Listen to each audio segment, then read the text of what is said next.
Hi guys, அஸ்ஸலாமு அலைக்கும். Welcome to Das kitchen. இன்றைக்கி தாஸ் கிச்சனில் என்ன செய்ய போகிறோன்னா புத்தஞ்சன் ஸ்வீட் தான் செய்ய போகிறோம். அதுக்கு என்ன தேவையான பொருள் பார்த்துக்கலாம் வாங்க. அதுக்கு நான் 50 கிராம் ஜீரக சம்பா நொய் எடுத்திருக்கேன்.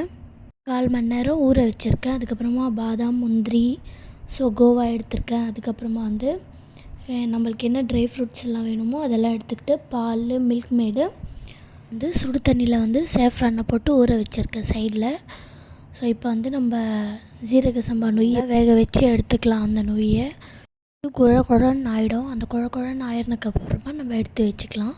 அப்போ தான் நல்லா டேஸ்ட்டாக இருக்கும். இப்போ பாதாம் நான் மிக்ஸி ஜாரில் போட்டு அரைச்சிட்டு வந்துட்டேன். இந்த மாதிரி குறுன்னு அரைக்கணும். ரொம்ப பேஸ்ட்டாலாம் அரைக்கக்கூடாது. நான் 2 லிட்டர் பால் எடுத்திருக்கேன். 2 லிட்டர் பாலில் நல்லா சூடு பண்ணிட்டு நம்ம அந்த அரிசி வேக வச்சுருக்கோம் இல்லையா, ஸோ அது நம்ம இதுக்குள்ளே போட்டுக்கலாம். அதுக்கப்புறமா இந்த சேஃப்ரான் கூட நம்ம போட்டுக்கலாம். நல்லா மிக்ஸ் பண்ணலாம். நான் எக்ஸ்ட்ரா கலர்லாம் எதுவும் போடலை, நான் இதே போட்டுக்கினேன். நல்லா மிக்ஸ் பண்ணலாம். எனக்கு அந்த சேஃப்ரான் போட்ட உடனே ஸ்மெல் வந்துச்சு. ஸோ அதுக்கப்புறமா தான் நான் கோவா போட்டேன். நான் கீ எல்லாம் எதுவும் ஆட் பண்ணவே இல்லை. இதுலேயே மேலே எல்லோ கலராக வந்துச்சு பாருங்கள். இப்போ மில்க் மேடு நான் 1 கப் மில்க் மேடு எடுத்திருக்கேன். முழுசாக அப்படியே நான் போட்டேன். நீங்கள் அதே மாதிரி போட்டுக்கோங்க.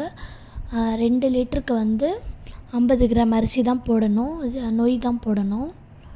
அதுக்கப்புறம் நான் பாதாம் அரைச்சி வச்சிருந்தேன்ல, ஸோ அது கூட நான் போட்டேன்.